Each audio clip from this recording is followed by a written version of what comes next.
Bienvenidos, hoy aprenderemos el teorema de Pitágoras.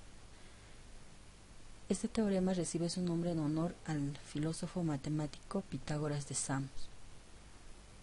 Se aplica a triángulos rectángulos, es decir, aquellos triángulos que tienen un ángulo recto o de 90 grados. Nos sirve para hallar la longitud de uno de sus lados cuando conocemos los otros dos.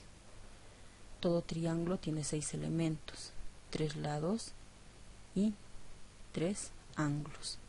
En el caso de los triángulos rectángulos, el cuadrado con el punto al centro es símbolo de ángulo recto. El triángulo se simboliza con un triángulo pequeño y se lee triángulo ABC, donde A, B y C son los vértices. Los ángulos también pueden nombrarse con la misma letra, es decir, ángulo A, ángulo B y ángulo C. Para los lados nos vamos a fijar el ángulo. Si este es el ángulo A, el lado que está a su frente será el lado A y se escribe siempre con letra minúscula. El ángulo B tenemos al frente el lado B. Identificamos el ángulo C y el lado que está a su frente va a ser el lado C. El teorema de Pitágoras nos dice que en todo triángulo rectángulo el cuadrado de la hipotenusa es igual a la suma de los cuadrados de los catetos. Aquí tenemos palabras nuevas, hipotenusa y catetos. Vamos a ver qué es lo que significa. En un triángulo rectángulo, el lado más largo y que está al frente del ángulo recto recibe el nombre de hipotenusa. Los lados que conforman el ángulo recto son los catetos. El teorema nos dice el cuadrado de la hipotenusa es igual a la suma de los cuadrados de los catetos.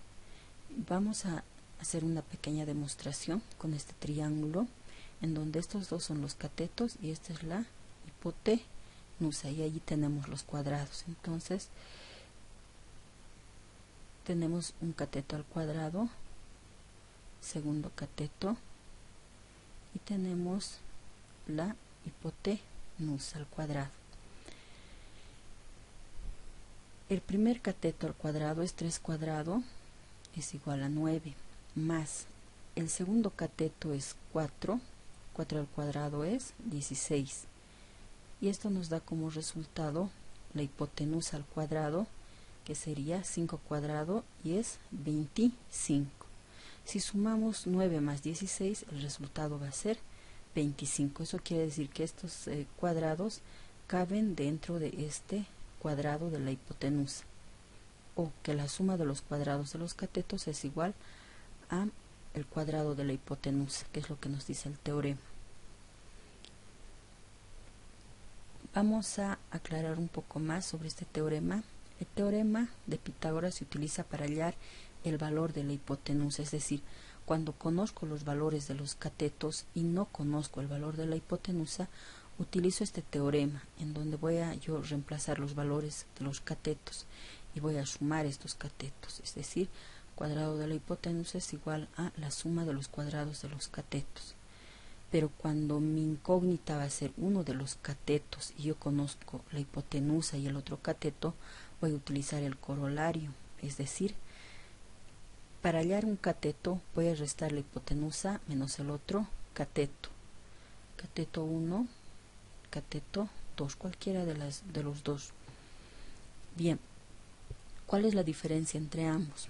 Que cuando yo quiera hallar la hipotenusa voy a sumar los catetos, y cuando quiera hallar uno de los catetos voy a restar la hipotenusa menos el otro cateto.